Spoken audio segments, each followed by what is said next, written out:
이제 모두 자리에서 일어나시겠습니다.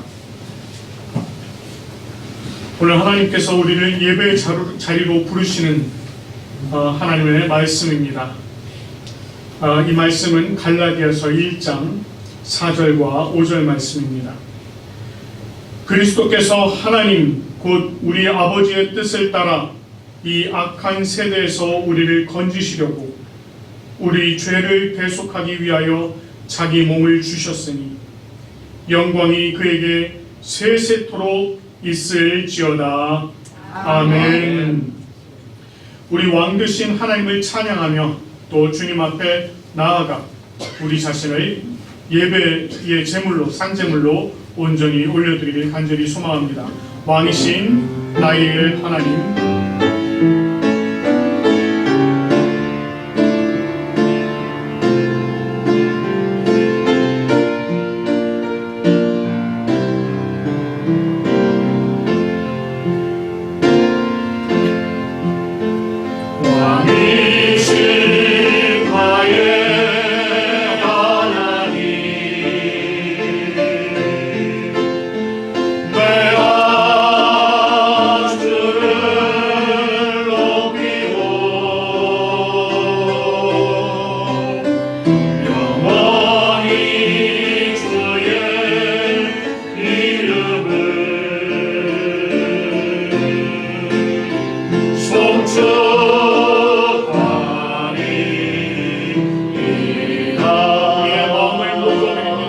왕이신 나의 하나님, 왕이신 나의 하나님, 내가 주를 높이고 영원히 주의 이름을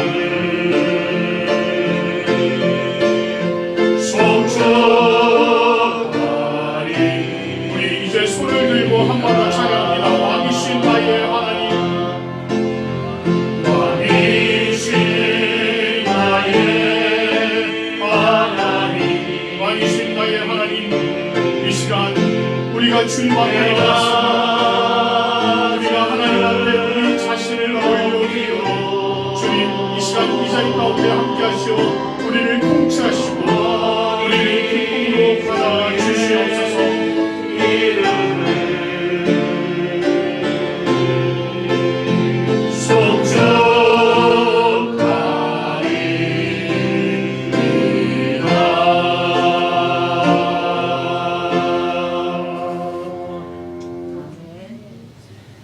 거룩하신 주님 앞에 나아가며 죄 많은 우리들의 모습들을 다시금 돌아보고 하나님 앞에 죄를 고백하며 나아가기 원합니다.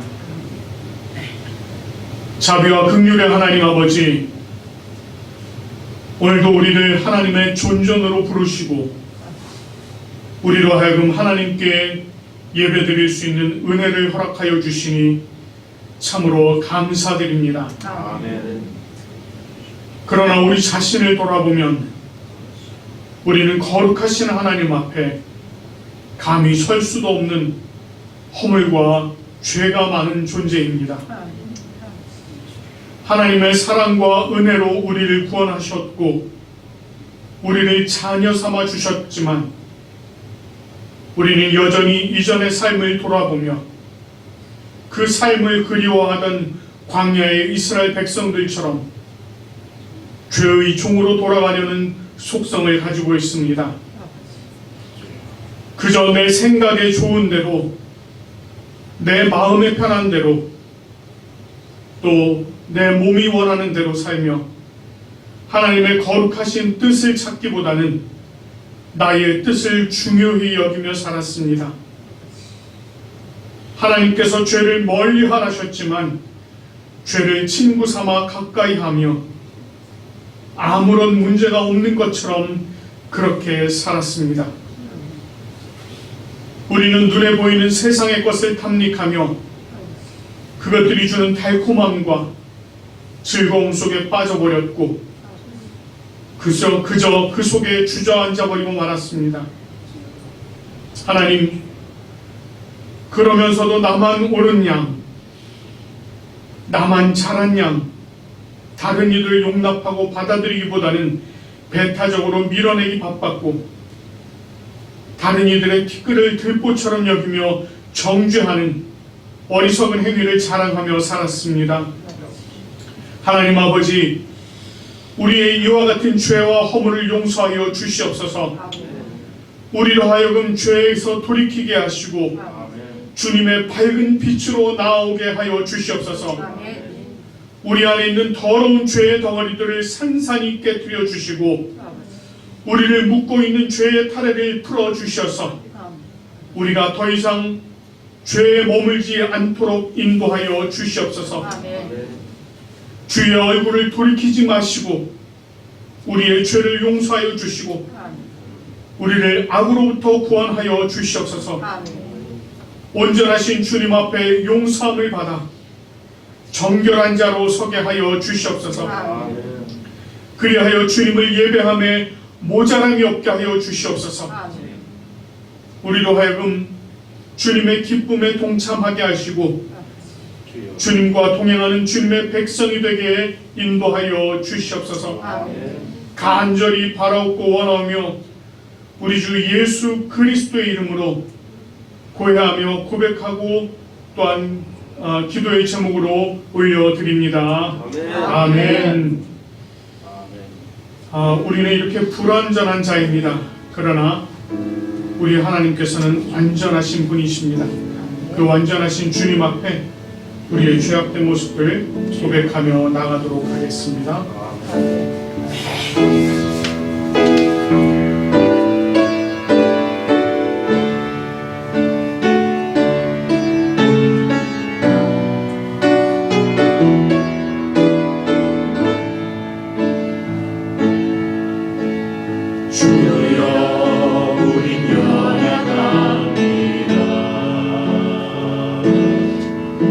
오늘 힘겨워합니다.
주님 앞에 죄를 자복하며 나아가는 우리에게 주님께서 이와 같은 말씀으로 죄 사함을 선포해 주십니다. 갈라디아서 2장 20절 말씀입니다.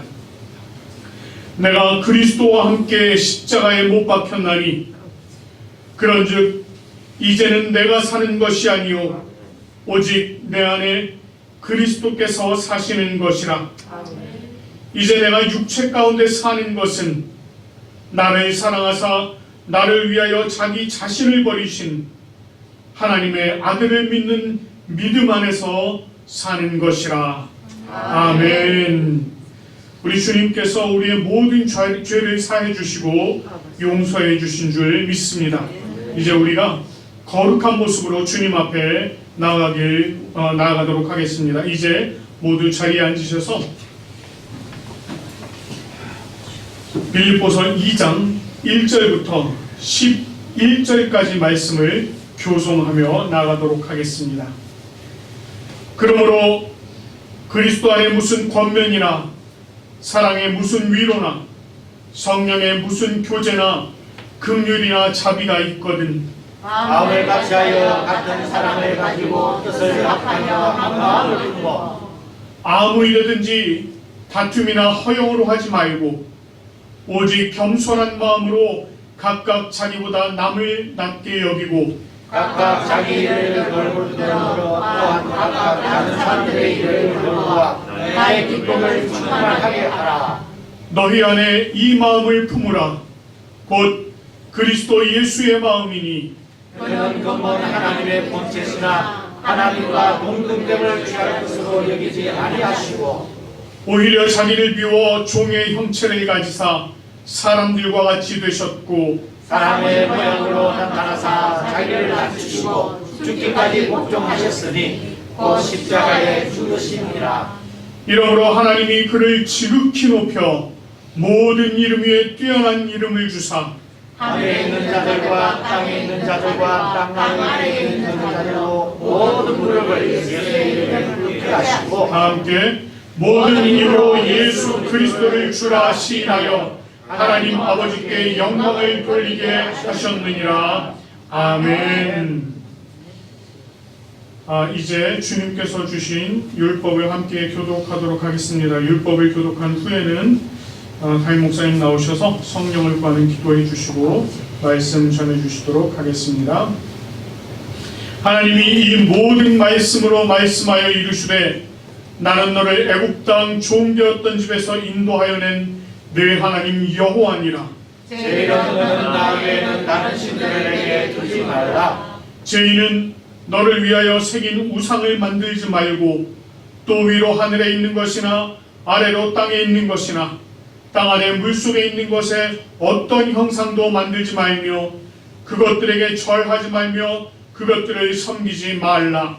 나 여호와 내 하나님은 지도하는 하나님이죠. 나를 위하는 자의 죄를 받게 아들로부터 아들에게로 삼사까지 이르게 하거니와 나를 사랑하고 내 계명을 지키는 자에게는 천대까지 은혜를 베푸느니라. 제3은 너는 내 하나님 여호와의 이름을 망령되게 부르지 말라. 여호와는 그의 이름을 망령되게 부르는 자를 죄 없다 하지 아니하리라. 제4는 안식일을 기억하여 거룩하게 지키라. 그새 동안은 힘써 내 모든 일을 행할 것이나 일곱째 날은 내 하나님 여호와의 안식일이며 너나 내 아들이나 내 딸이나 내 남종이나 내 여종이나 내 가축이나 내 문 안에 머무는 개라도 아무 일도 하지 말라. 이런 셋째 동안에 나 여호와가 하늘과 땅과 바다와 그 가운데 모든 것을 만들고 일곱째 날에 쉬었습니다. 그러므로 나 여호와가 안식일을 복되게 하여 그날을 거룩하게 하였느니라. 제5는 내 부모를 공경하라. 그리하면 내 하나님 여호와가 내게 준 땅에서 내 생명이 길리라. 제6은 살인하지 말라. 제7은 간음하지 말라. 제8은 도둑질하지 말라. 제9는 내 이웃에 대하여 거짓 증거하지 말라. 제10은 내 이웃의 집을 탐내지 말라. 내 이웃의 아내나 그의 남종이나 그의 여종이나 그의 소나 그의 닭이나 물론 내 이웃의 소유를 탐내지 말라. 아멘.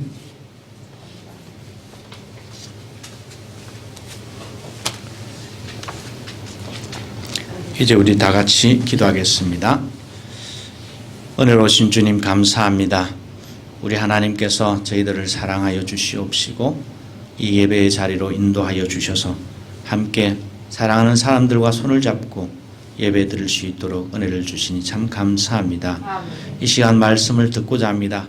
아버지, 이 말씀이 내 삶의 위로가 되게 하시옵시고 소망이 되게 하시옵시고 내 인생의 새로운 변혁과 개혁의 밑거름이 될 수 있도록 인도하여 주시옵소서. 듣는 모든 자들에게 주님께서 치유와 회복의 은혜를 주실 줄로 믿사오니 성령 하나님 함께하여 주시옵소서. 우리 하나님께서 이 시간 우리와 함께하여 주실 줄로 믿사옵고 예수님의 이름으로 간절히 기도드리옵나이다. 아멘. 오늘 말씀은 구약성경입니다. 구약성경 사무엘상 10장 2절에서 8절까지 보도록 하겠습니다. 사무엘상 10장 2절에서 8절입니다. 내가 오늘 나를 떠나가다가 베냐민 경계 셀사에 있는 라헬의 묘실 곁에서 두 사람을 만나리니 그들이 내게 이르기를 내가 찾으러 갔던 암나기들을 찾은지라 내 아버지가 암나기들의 염려는 놓았으나 너희로 말미암아 걱정하여 이르되 내 아들을 위하여 어찌하리요 하더라 할 것이요 내가 거기서 더 나아가서 답을 상수리 나무에 이르면 거기서 하나님을 배우려고 베델로 올라가는 세 사람을 만나리니 한 사람은 염소 새끼셋을 이끌었고 한 사람은 떡 세 덩이를 가졌고 한 사람은 포도주 한 가죽 부대를 가진 자라 그들이 내게 문안하고 떡 두 덩이를 주겠고 너는 그의 손에서 받으리라. 그 후에 내가 하나님의 산에 이르리니 그곳에는 블레셋 사람들의 영문이 있느니라. 내가 그리로 가서 그 성읍으로 들어갈 때에 선지자의 무리가 산당에서부터 비파와 소고와 저와 수금을 앞세우고 예언하며 내려오는 것을 만날 것이요 내게는 여호와의 영이 크게 임하리니 너도 그들과 함께 예언을 하고 변하여 새 사람이 되리라. 이 징조가 내게 임하거든 너는 기회를 따라 행하라. 하나님이 너와 함께 하시느니라. 너는 나보다 앞서 길갈로 내려가라. 내가 내게로 내려가서 번제와 화목제를 드리리니 내가 내게 가서 내가 행할 것을 가르칠 때까지 7일 동안 기다리라. 아멘.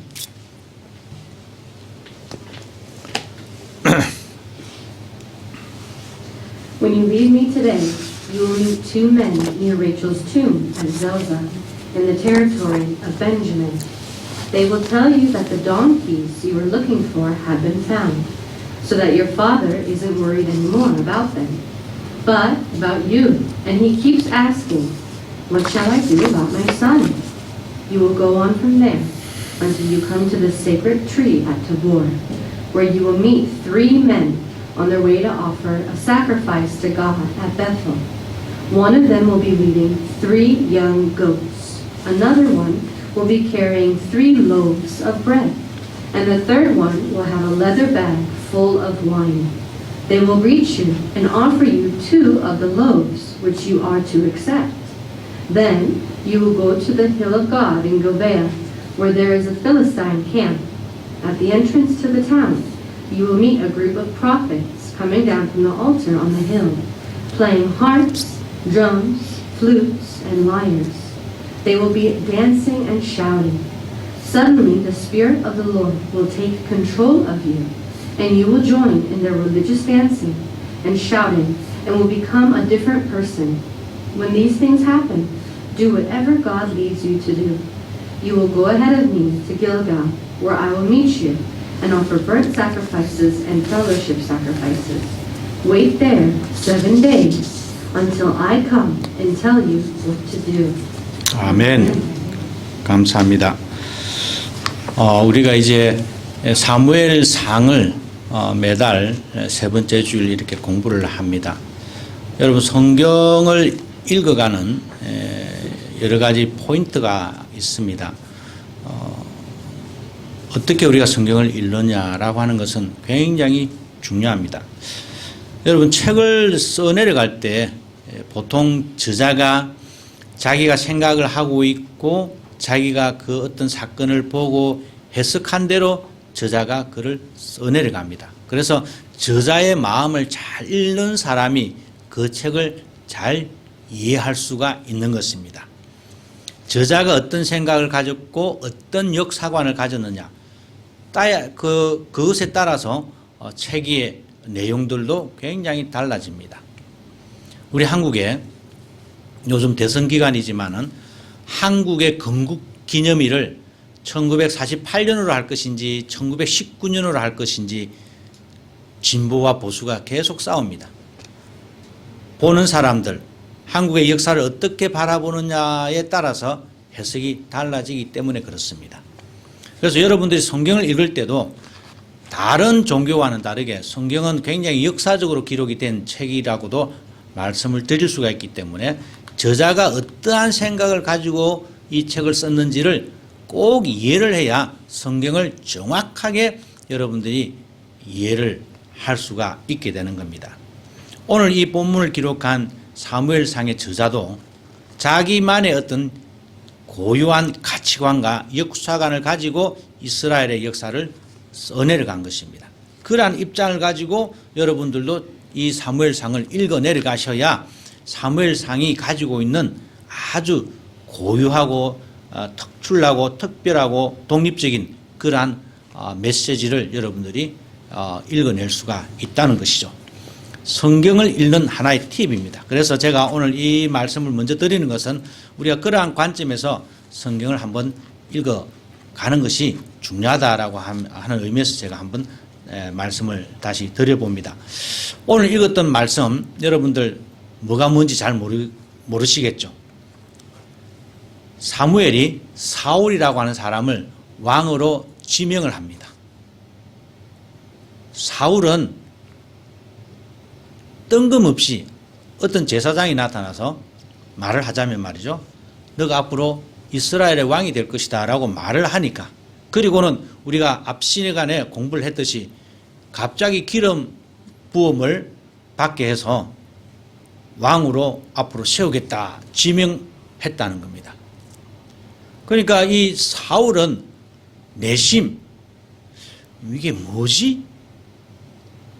뭔가 황당하고 뭔가 마음에 좀 이상한 그러한 어정쩡한 그러한 상황입니다.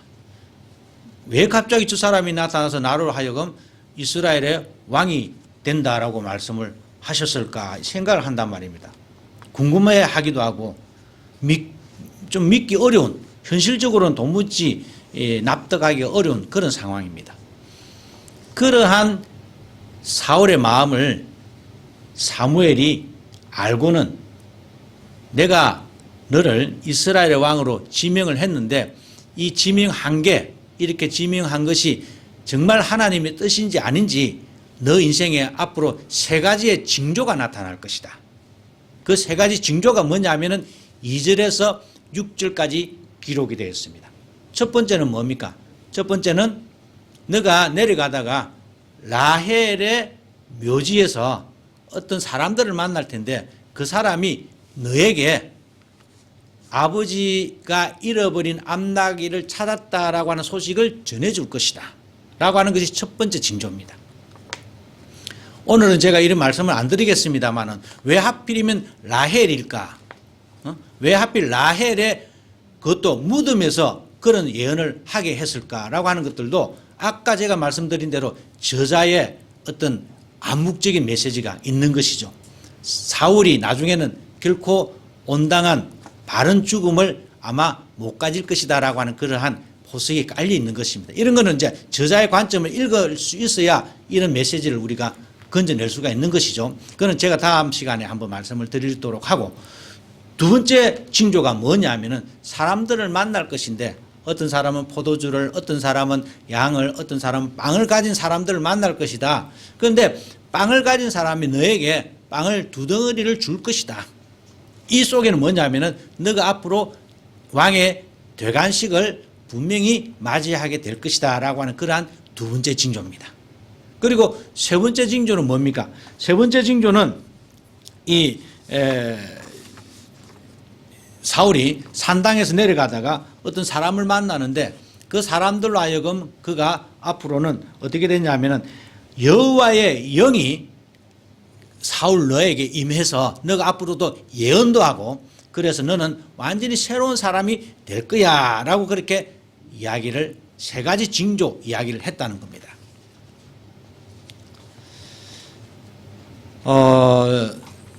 이제 이 이야기는 우리가 읽어 내려가면은 이 세 가지의 징조, 이 징조가 하나 둘씩 이렇게 성취가 되어 갑니다.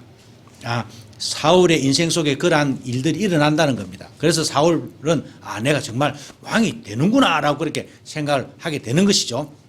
자, 그런데 옛날에는 말입니다. 사람이 왕으로 지명을 받으면 일단 지명을 받은 사람은 두 번째로 자기가 스스로 왕이 될 만한 능력이 있음을 스스로 증명을 해야 했어요. 증명을 해야 했단 말입니다. 세상 사람들에게 나는 이만큼 능력이 있는 사람이야 라고 사실 자기 자신을 증명하고 난 다음에 그 다음에 확정. 그렇구나. 결국 너가 왕이 되겠네 라고 하면서 대관식을 거행을 하고 확정을 한다는 겁니다.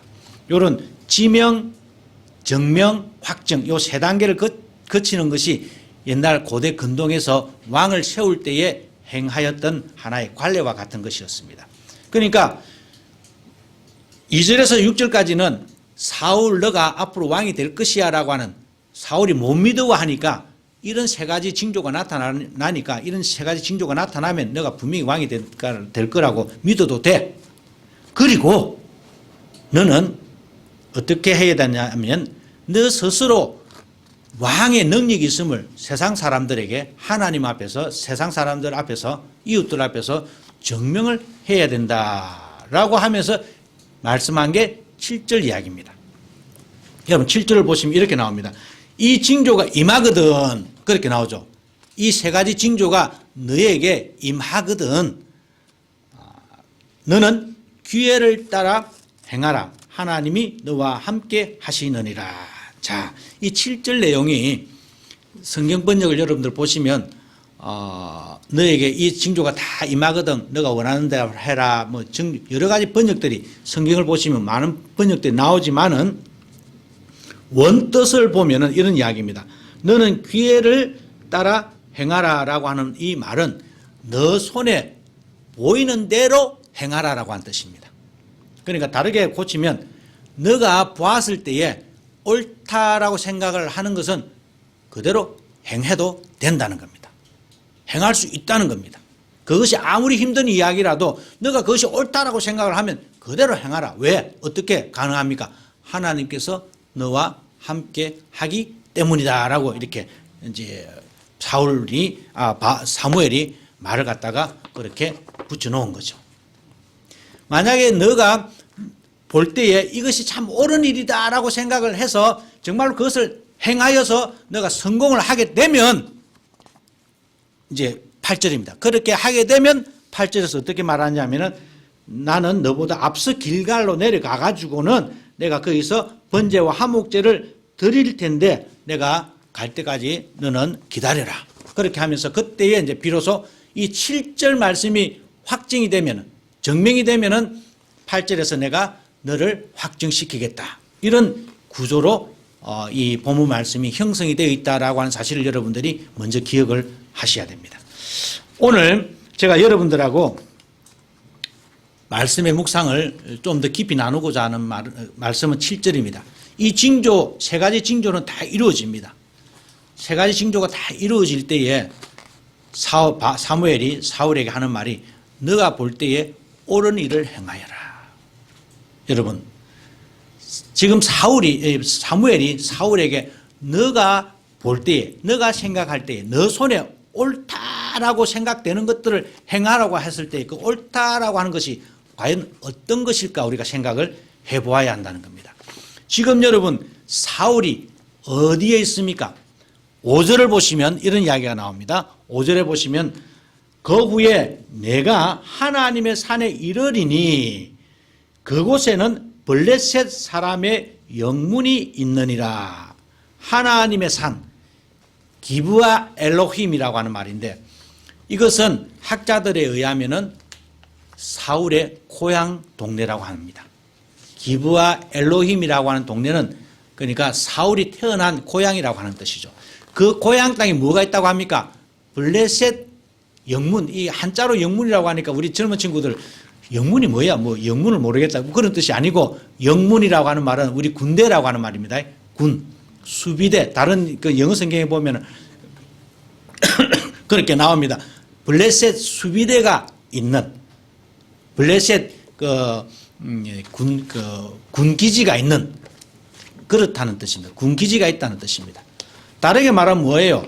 자기가 태어난 이스라엘 땅에 이방의 나라, 블레셋 사람들이 쳐들어와서는 자기 고향 땅을 유린하고 착취하고 짓밟고 그리고 그곳에 자기 땅을, 자기 수비대를 세워가지고 그 고향 땅을 지배하고 있었다는 겁니다. 그 땅에 지금 사울이 서 있는 거예요. 말하자면 여러분, 우리가 옛날에 36년간 일본에 핍박을 받았고 박해를 받았고 식민지를 당했습니다. 일본 사람들이 우리 한국의 서울 땅에다가 총독부를 떵하니 세워놓고 자기 땅인 마냥 자기 마음대로 했다는 겁니다. 총독부를 바라볼 때마다 사람들 마음이 어떻겠습니까? 마음 같아서는 그냥 꿀떡 같아서는 가서 어떻게 막 그냥 착 쳐부수면 좋겠는데 힘이 없으니까 못했죠. 마찬가지로 지금 똑같은 내용입니다. 사울에게 사무엘이 하는 말이 너 손에 옳은 일을 행하여라. 너가 지금 어디 있느냐? 너 고향 땅에 있지 않느냐? 너 고향 땅을 지금 누가 지키고 있느냐? 너 고향 땅을 지금 유린하고 짓밟고 사람을 착취하고 못 살게 하는 그 백성들이 누구냐? 그 이방 사람들이 누구냐? 블레셋 사람들이 아니냐? 바로 공격을 해서 블레셋 사람들 쳐부수라. 예를 들자면 그러한 이야기를 지금 사무엘이 사울에게 했다는 겁니다. 그런데 여러분 생각을 한번 해보십시오. 사울이 지금 왕이 되었어요. 아직 왕도 되지 않았습니다. 그렇다고 자기를 잘 따르는 잘 훈련된 군사들이 있습니까? 없어요.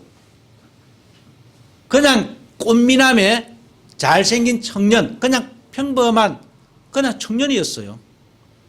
그 사람이 자 우리 저 블레셋 사람들 저 나쁜 이방인들 쫓아내고 우리 고향 땅에서 쫓아냅시다. 잘 따르십시오 하면은 누가 따르겠어요? 야야야야 지금 안 돼. 아무도 안 따를 것입니다. 그런데 성경은 사무엘은 사울에게 너가 정말 왕으로서 너 자신을 증명을 한번 해라. 그 증명하는 방법이 뭐냐면 너 땅, 너 고향 땅을 지금 유린하고 있는 저 블레셋 이방 나라 저 블레셋을 싸워서 공격해서 그 블레셋을 쫓아내라 라고 지금 사무엘이 이야기를 하고 있다는 겁니다. 오늘 여기서 우리가 한번 아주 깊이 있게 우리 인생을 한번 묵상을 해보아야 할 줄로 믿습니다. 여러분, 예로부터 그 병법, 어떻게 싸움을 잘 하느냐, 전쟁을 어떻게 잘 하느냐, 전술서, 병법서가 두 가지가 있습니다. 중국에서 기록한 하나는 뭡니까? 손자병법이라고, 손무라고 하는 사람이 쓴 손자병법이라고 하는 책이 있습니다. 여러분들 들어보셨죠?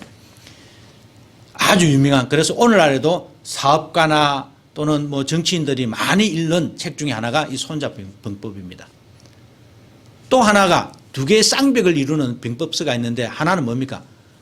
손자병법이고 또 하나는 36개라고 하는, 우리 뭐 어릴 말로 36개 줄행할 때 36개라고 하는, 이것도 아주 유명한 그 전술서 병법서입니다. 앞에 손자병법에 의하면은 사람이 싸울 때, 국가가 싸울 때에, 너가 싸울 때에 싸워서 저 사람하고 싸워서 딱 이길 확신이 들 때에 바로 공격하라. 이게 손자병법의 원칙입니다. 싸워서 되겠나? 이럴 때는 절대로 공격하지 말라는 겁니다. 이게 손자병법의 원칙이에요. 36개의 원칙은 뭔 줄 아십니까? 36개의 그 전술이 있는데 그 가운데 가장 어떤 의미에서 좋은 병법이 뭐냐면 도망가는 겁니다. 후퇴하는 거예요. 후퇴하는 거. 안 된다 싶으면 곡기 부리지 말고 후퇴해라. 이게 36개 책이 가지고 있는 그 뭐 하나의 원리입니다. 자, 여러분, 세상 사람들은 세상의 원리는 세상의 보편적인 진리, 상식적인 원리를 가지고 우리가 생각을 한다면 지금 사울이 블레셋을 공격을 해서 됩니까? 안 됩니까? 안 됩니다. 손자병법처럼 너가 싸워서 분명히 이길만 하거든 공격을 해야 되는데 지금 사울은 아무것도 가진 게 없어요. 지가 곡기로 오기로 블레셋을 공격했다가는 그거는 무모한 짓입니다. 뭐 백전백패입니다. 이길 수가 없어요. 이럴 때는 오히려 또한 손자병법 36개처럼 일단 후퇴하는 게 상책입니다. 무조건 막 돌진해가지고 돌격해 가서 우리가 믿으면 된다 하면서 가자 하면서 한다고 되는 게 아니라는 겁니다. 세상 사람들은 그렇게 생각을 한다는 것이죠. 그런데 성경은 지금 사무엘은 이 무모한 짓을 마치 하라고 하는 겁니다. 무모한 짓이지만 가당치도 않은 이야기지만 100번 싸우면 100번 절게 뻔한 이야기인데도 지금 사무엘은 사울에게 너가 왕이 되는 그 능력을 스스로 증명해라. 어떻게? 블레셋을 공격하라는 겁니다. 여러분, 성경은 여러분들이 성경을 읽어보시면 아시겠지만 성경 안에는 우리가 가질 수 있는, 인간들이 가질 수 있는 상식적이고 일반적이고 보편적인 그런 지식을 굉장히 많이 가지고 있습니다. 성경은 우리가 일반적으로 생각하는 그런 상식적인 것을 부정하지 않습니다. 상식적으로 살아야 됩니다. 보편적인 지혜로 살아야 돼요. 물 들어오면 넣어줘야 됩니다. 성경이 그런 걸 부정하고 그렇게 하면 안 돼 라고 가르치지 않습니다. 그러나 성경을 읽을 때 중요한 것은 그러한 인간의 보편적인 진리를 주장하지만은 그렇게 가르치지만은 동시에 그것을 뛰어넘어서 뭔가 기적적인 것들 또한 가르치고 있다는 겁니다. 이게 성경이 가지고 있는 매력이에요. 여러분, 다윗을 아시죠? 다윗이 골리앗을 공격을 합니다. 다윗과 골리앗, 마치 지금 사무엘과 블레셋 진영과 같은 하나의 그 세팅입니다. 다윗이 골리앗을 공격할 수 있어요? 없어요? 없습니다. 우리가 보편적인 진리로 손자병법으로 우리가 생각을 하자면 지금은 일단 후퇴해야 됩니다. 어디 소년이 장군을 향해서 싸울 수가 있겠어요? 그것도 키가 엄청 큰, 절대로 싸워서 이길 가능성이 없습니다. 그럼에도 불구하고 다윗은 골리앗과 싸워서 이겼습니다.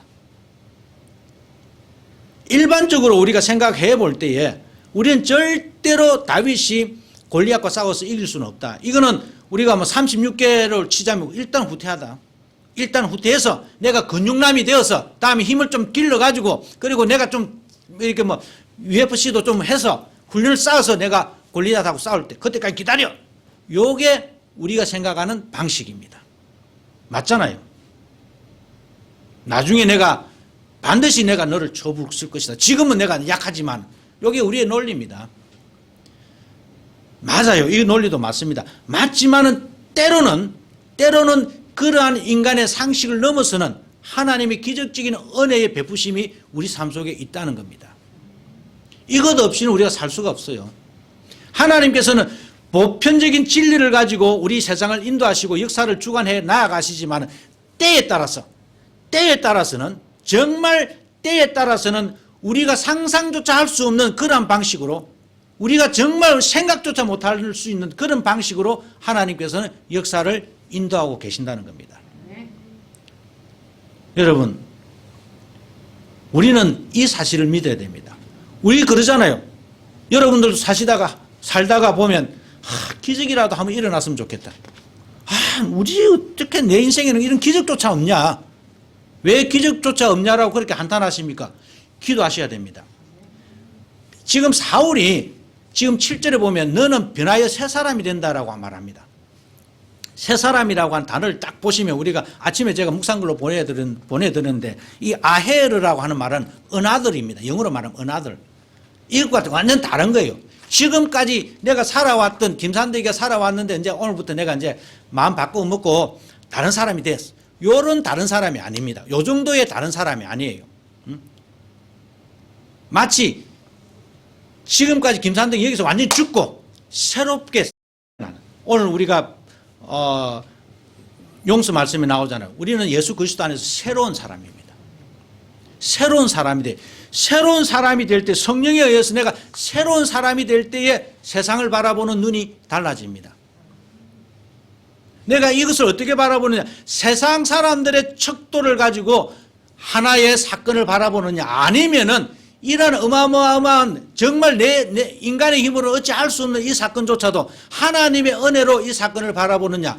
이것은 사람에 따라서 달라요. 제가 처음에 그랬잖아요. 논점에 따라서 다르다고. 은혜의 사람은 은혜로 생각을 합니다. 은혜의 사람은 모든 자신의 인생을 은혜로 해석을 합니다. 내 인생은 은혜구나. 내가 이 사람을 만난 것도 은혜고 우리 집에 이런 참 좋은 자식들을 준 것도 하나님의 은혜고 왜 내 인생은 지리지도 못한 저런 바보 같은 자식이 태어나가지고 말이지. 그렇게 불평하는 사람은 항상 불평하는 거예요. 자기 인생을 그렇게 해석할 수밖에 없는 겁니다. 아무리 못난 자식이라도 하나님께서 주셨으니까 내가 이 자식을 위해서 기도하고 내가 우리 가정을 위해서 기도하고 하나님께서 주신 은혜로 내가 살아가 보겠다라고 하는 사람은 자기 인생을 그렇게 해석했기 때문에 하나님께서 그런 축복을 주시는 겁니다. 그런데 맨날 불평하고 나는 왜 이래 하면 그럼 자기가 그렇게 인생을 해석하니까 그럴 수밖에 없는 거죠. 분명히 하나님께서 사무엘을 통하여 말씀하십니다. 너는 성령을 받아서 예언을 하고 그래서 완전히 새 사람이 될 것이야. 어정쩡하게 새 사람이 되면 진짜 곤란합니다. 사울은 어정쩡하게 새 사람이 된 거예요. 어정쩡하게. 180도로 완전히 바뀌어버린 그런 완전히 은하들 새로운 사람이 되어야 되는데 그렇지 못했다는 겁니다. 다윗과 사울의 차이점은 여기에 있는 겁니다. 다윗은 골리앗을 보고 그래 골리앗 나는 지금 내 힘으로는 어떻게 할 수가 없어. 그러나 여러분 기억나십니까? 다윗이 나가려고 할 때에 사울을 나가려고 할 때 사울이 뭐라고 그랬어요? 하나님이 너와 함께 하실 것이다. 사울도 하나님이 자기와 함께 한다는 것을 압니다. 여러분들도 아시잖아요. 내 인생에 하나님께서 함께 하시는구나. 그럼에도 불구하고 조금 어려운 일이 닥쳐오면 우리는 하나님을 잃어버립니다. 잊어버려죠. 이게 우리의 연약한 모습입니다. 다윗은 어려운 일이 당할 때에 정말 인생의 절체절명의 위기에 당했을 때에 하나님이 자기와 함께 한다는 사실을 잊어버리지 않았습니다. 그런데 사울은 평소에는 하나님께서 나와 함께 하시는구나 알다가도 어려운 일을 당할 때 정말 내가 어떻게 할 수 없구나라고 그냥 황당한 일을 당할 때는 하나님이 온데간데 없어요. 그러니까 어정쩡한 인간으로 인생을 끝을 내는 거죠.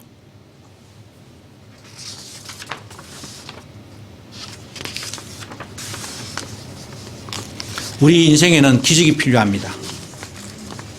항상 기적이 있으면 더 좋겠지만 그러나 참 중요할 때에 정말 주님 지금 이 순간 당신의 기적이 필요합니다. 당신의 은혜가 필요합니다. 라고 하는 그러한 때가 그러한 순간들이 우리 인생에는 다가옵니다.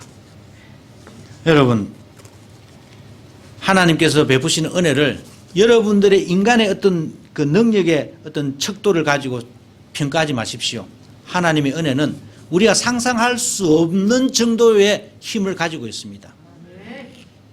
자꾸만 자기의 조막기만한 머리를 가지고 그 하나님의 무궁무진한 엄청난 무진장의 그 축복을 자꾸 평가하려고 하니까 시시끌끌한 어정쩡한 사울과 같은 인생이 된다는 겁니다. 우리는 다음에 내가 좀 힘을 좀 길러가지고 하나님 일을 하겠습니다. 내가 다음에 돈 좀 벌어가지고 내가 하나님 일 하겠습니다. 그런 생각은 절대로 하시면 안 됩니다. 은혜는 그런 게 아닙니다. 은혜는 지금 내가 저 블레셋 지금 내가 어떻게 저 블레셋과 싸워서 이길 수 있지? 안 돼. 나중에 내가 왕이 되어서 군사를 잘 훈련시켜가지고 그래가지고 내가 블레셋을 공격해야지. 그렇게 생각하는 것은 보통 사람들 다 그렇게 생각합니다. 그건 은혜가 아니죠. 세상에 사는 방법이죠. 처세술입니다. 우리는 처세술만 가지고 사는 사람들이 아니잖아요. 처세술 플러스 뭐가 있습니까? 하나님의 은혜가 있습니다. 이 기적을 가지고 살지 않으면 우리는 세상을 살아갈 수가 없어요. 내가 다음에 하지 마시고 지금 이 순간 여러분 마음속에 있는 것을 결정하십시오. 결단하십시오. 내가 하나님의 영광을 위해서, 내가 하나님의 은혜를 위해서, 내 인생의 축복을 위해서 내가 하나님께 뭔가를 하겠다라고 여러분 이 시간 결단하십시오. 그 결단에 의해서 여러분들은 할 수도 있고 못할 수도 있는 겁니다. 아무리 블레셋이 힘이 세더라도 철기 문화를 가졌던 그 블레셋을 우리가 이길 수는 없다라고 많은 사람들이 생각할지라도 우리 충분히 이길 수 있다는 겁니다. 왜? 하나님의 은혜가 있기 때문에. 그런데 자꾸만 뒷공기 치시고 물러가시고 후퇴하고 다음에 그러다 보면 없습니다. 다음은 없어요. 지금 이 시간에도 여러분들의 삶을 괴롭히는 것들이 있을 줄로 믿습니다. 우리의 인생을 가로막는 것들이 있는 줄로 믿습니다. 여러분 겁내지 마십시오. 하나님은 여전히 여러분들에게 그런 모든 것을 돌파할 수 있는 은혜를 주셨습니다. 그 은혜를 여러분 당신의 눈으로 당신의 작은 그 어떤 조막지만한 머리로 자꾸 주산을 이렇게 튕구지 마시고 하나님의 은혜로 생각하십시오. 그러면 그 속에 분명히 다윗이 골리앗을 무찌렀던 것처럼 큰 기적의 은혜가 축복이 임할 줄로 믿습니다. 이제 기도하겠습니다. 은혜로우신 주님 감사합니다. 우리 하나님께서 저희들에게 은혜를 베풀어 주셔서 다윗처럼 골리앗과 같은 정말 힘세고 우리가 어떻게 감당할 수 없는 그러한 세상의 힘에 대하여도 싸워서 능히 이길 수 있는 능력을 주셨으니 아버지 이 믿음 가지고 모든 일에서 승리하며 주님의 영광을 드러낼 수 있는 부산 고백교회 성도들이 될 수 있도록 인도하여 주시옵소서. 때때로는 무너집니다. 때때로 넘어집니다. 때때로 세상적인 어떤 척도에 따라서 내 인생을 판가름을 하려고 하는 그런 세상의 유혹들이 있습니다. 그러나 주님, 그런 모든 유혹을 뛰어넘어서 하나님의 은혜로 내 인생을 판단하고 우리 가정을 척도할 수 있는 그런 믿음의 사람들이 될 수 있도록 인도하여 주시옵소서.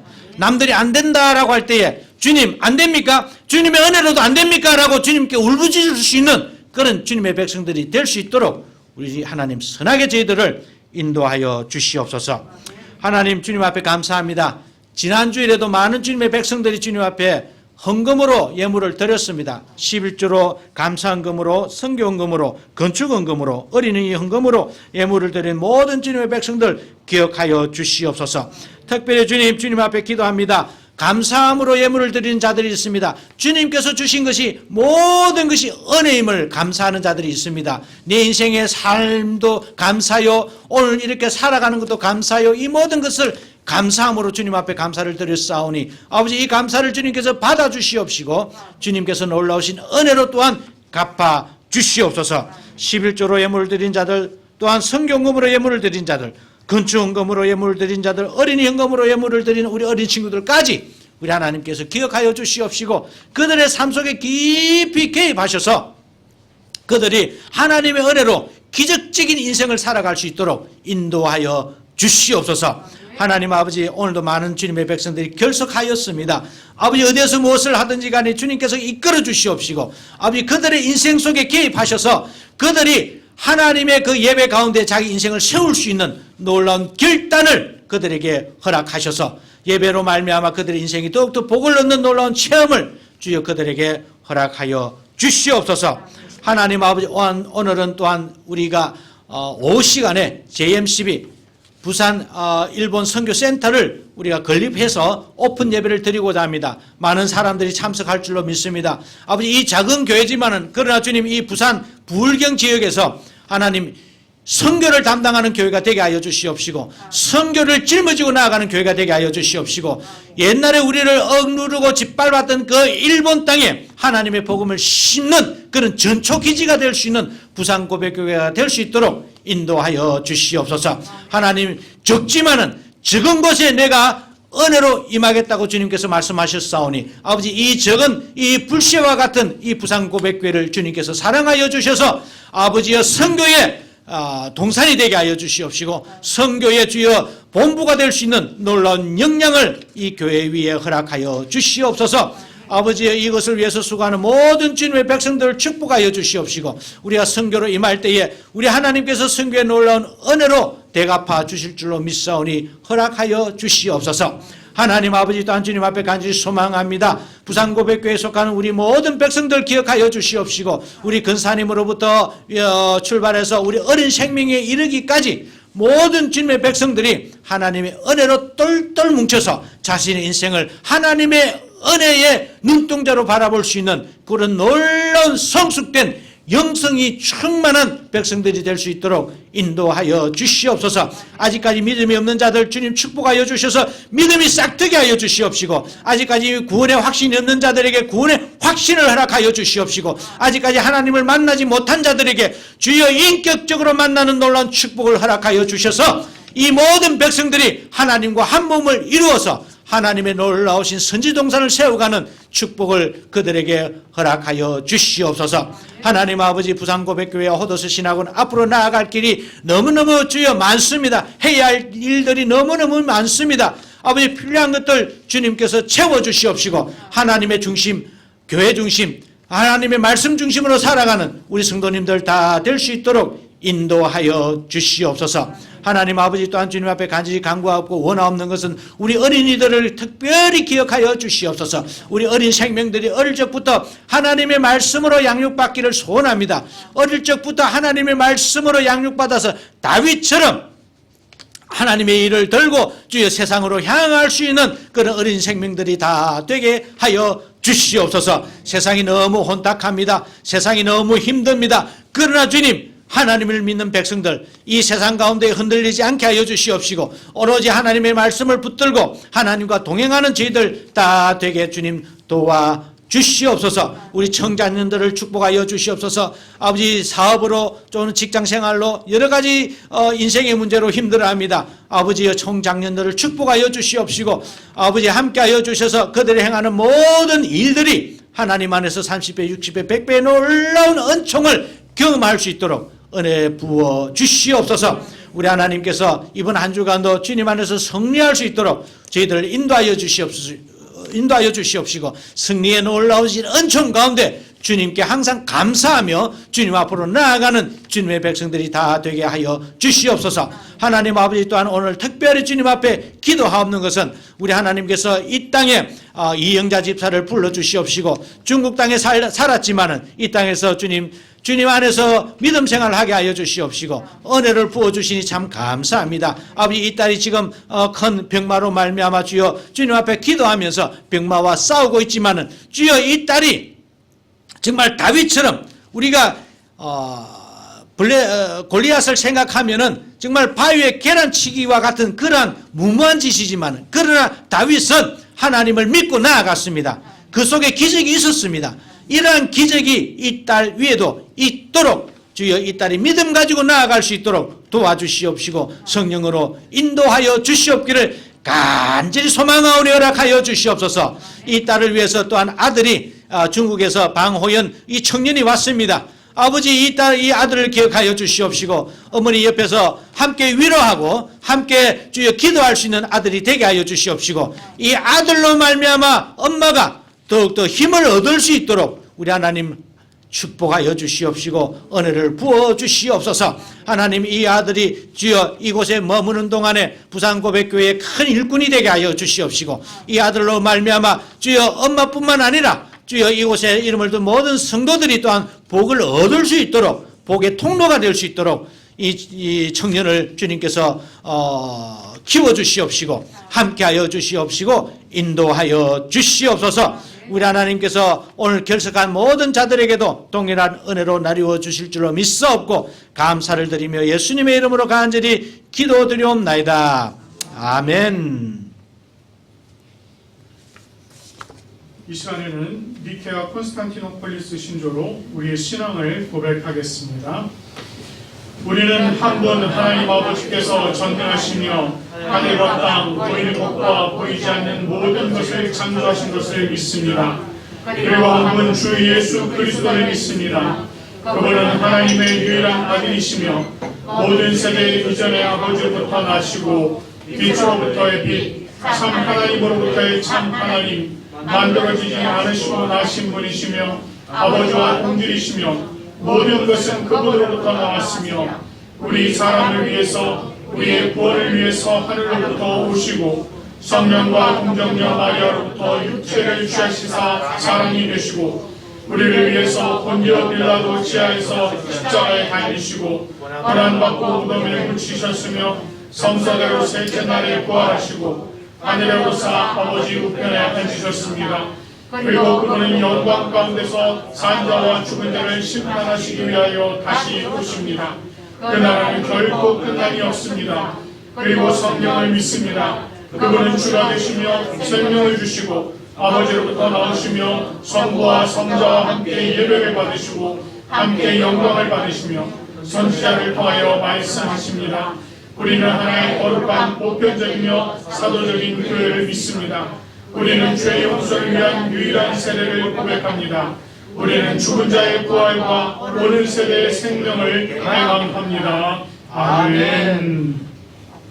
이제 찬송가 382장 너 근심 걱정 말아라 함께 찬송하시면서 감사의 자리로 나가도록 하겠습니다.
기억하여 주시고 이웃으로 불러주셔서 예배하게 해주시니 감사드립니다.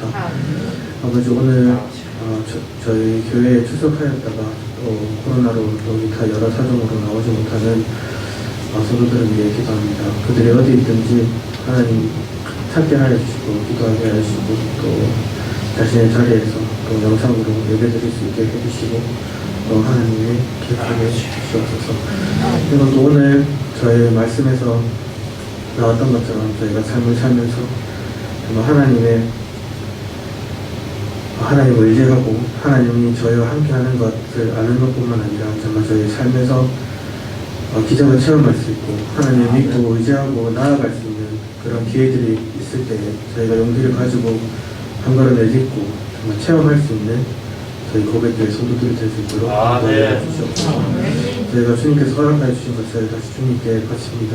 아버지 정말 필요한 곳에 쓰일 수 있도록 도와주시옵소서. 예수님의 이름으로 기도드렸습니다. 아멘. 이제 찬송가 635장 부르시고 찬송회에 대한 목사님 나오셔서 축도해 주시겠습니다.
기도하겠습니다. 여호와는 내게 복을 주시고 너를 지키시기를 원하며 여호와는 그 얼굴을 내게 비추사 은혜 베푸시기를 원하며 여호와는 그 얼굴을 내게로 향하여 드사 평강 주시기를 원하노라. 아멘.